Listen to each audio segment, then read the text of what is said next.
is Courtney and this is Cleft Journey, and today is all about bottles. I'm actually going to roll out a series. So the first part will be all about the Dr. Brown specialty feeding bottles.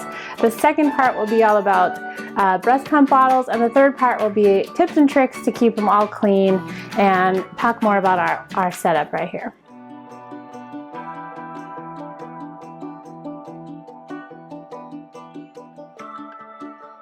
So here are the specialty feeding bottles. They come in two sizes, 4 ounces, which if your milk is blue, you have a problem. This is for demonstration purposes, and this is the 8-ounce size. Now, you probably could use the 4-ounce bottle for at least 6 months, maybe even longer. We actually, there's a line here, it says don't fill above this line, and we do. So we are still using both size bottles. Of course, when they're little, they drink hardly anything. You know, they're going to build up to about 4 or 5 ounces. So let me walk you through all the parts. There is a lid, and that's really nice, especially with COVID and everything, to keep your nipple clean. And then there are 4 different nipple sizes. There's 1, 2, 3, and 4. And probably around 3 months, your baby will switch from a 1 to a 2. And Oliver is actually 9 months old, and we're just now getting ready to switch to a 3.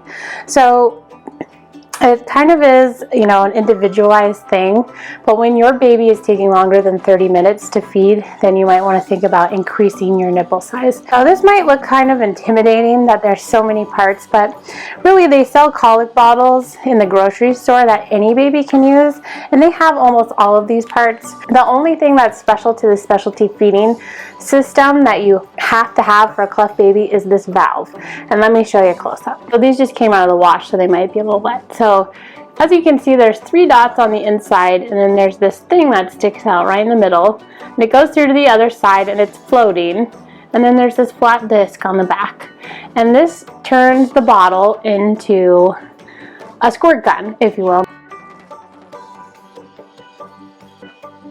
So you take a nipple of whatever size and you stick this into the nipple, and it just kind of slides in there. This will be flush, so you know you have the right fit. And then you have a ring, and you slide the nipple through the ring. Now I just give it a tug and it's in there good enough. Then you also have this vent, and there are 2 sizes of vent for 2 sizes of bottle, but otherwise they're pretty much the same thing. And you take the valve and you stick the valve on top of the vent, drop that in the bottle, screw the 2 together. You know you're good to go when the blue disc shows just through the top right there. See how there's just like the slightest lip? Then you've made a good connection, but you're not too tight. Now you can tighten this some more, but when you do that, you push this valve down and change the shape of it, and then you'll have leaking. So you want it fingertip tight, not Hercules tight, if that makes sense. Now there are also some other parts that come with this, mainly for traveling. There is this disc here that prevents the bottle from leaking. So if you just cap the bottle and go on your merry way, eventually this will fill with milk and it will be everywhere. You know, if you drop this in the back of your car or something like that, if you keep the bottle upright, you don't need this, and we choose to do that most of the time because sometimes fiddling with the disc on the inside when you get to wherever, it can be a little greasy from the milk, and so we just choose not to use this most of the time. But it is available if you want to use it. You gotta make sure this nipple is empty for milk, so that way it will leak if there's milk in here. So you want to get all of this out, and then you separate the 2 parts. You would put this right on top, right here, screw it together, and then you can see there's no leaking. So just make sure if you're traveling and you just want to throw it in your diaper bag, you put the little disc in so that way it doesn't leak. So there is one other part that comes with this bottle system, and it is a cap.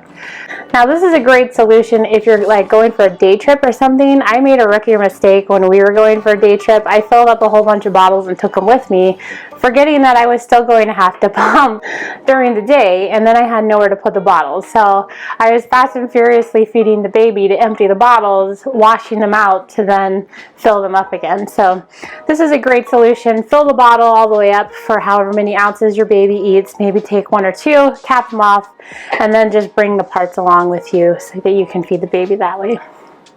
You may have noticed that these bottles are different looking, even though they are both specialty feeding systems. So here you can see the main difference here is the old system has blue vents, the new system has green vents.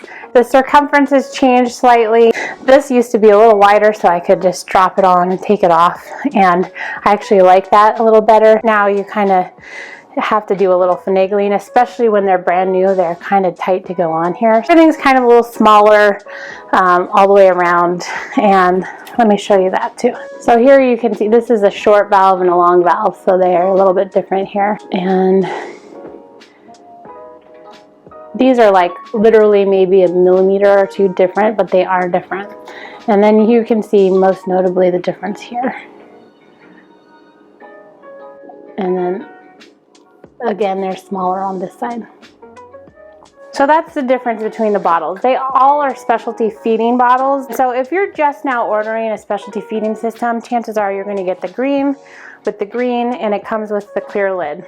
Now don't get the green confused with the Options Plus bottles that have come out. The Options Plus is the ability to take all of the internal workings out of the bottle and use it without the vent and without the valve. So these are not those bottles. They are different bottles.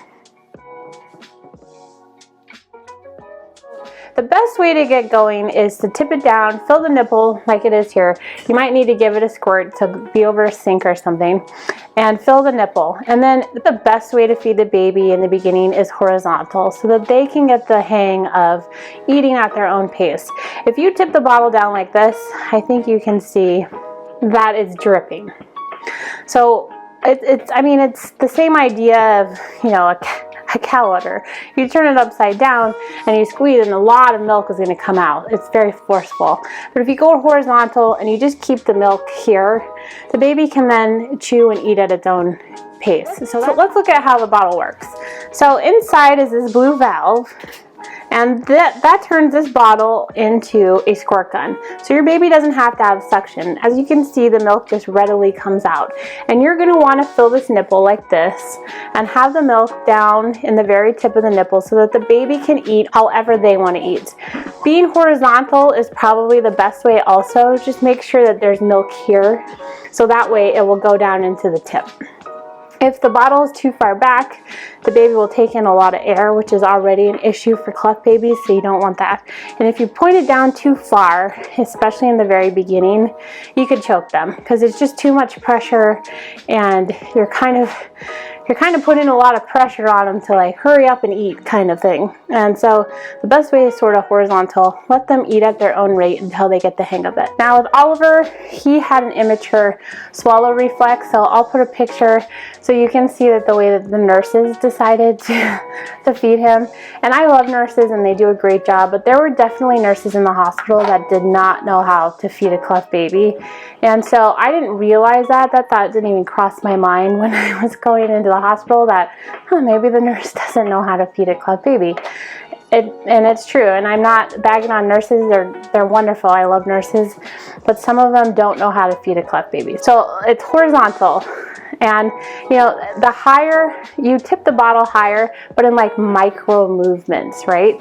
So when your colostrum comes in, you're only going to get a few milliliters, and so that was like that's liquid gold for babies, right? So the bottle will be tipped up higher just because there's hardly anything in the bottle. And I remember celebrating when I got 25 mils and 50 mils, and I never thought that I was going to fill this bottle. Just keep trying. If you found anything useful in this video, please give this video a like, and if you are so inclined, share it. And again, I'll have more videos rolling out about the pump bottles and keeping them clean, and you know, that might seem pretty straightforward, but there actually are a few things to know. So I hope you enjoyed the video, and I will see you in the next one. Hi, and welcome to Cleft Journey. On today's episode, we're talking about bottles. Baby bottles, nursing bottles, alcohol bottles, when you need a drink at the end of the day, spending the whole day with your kids. We're going to talk about all of it. Mash that like button, hit that subscribe button, links are in the description. Buy my crap! Yeah!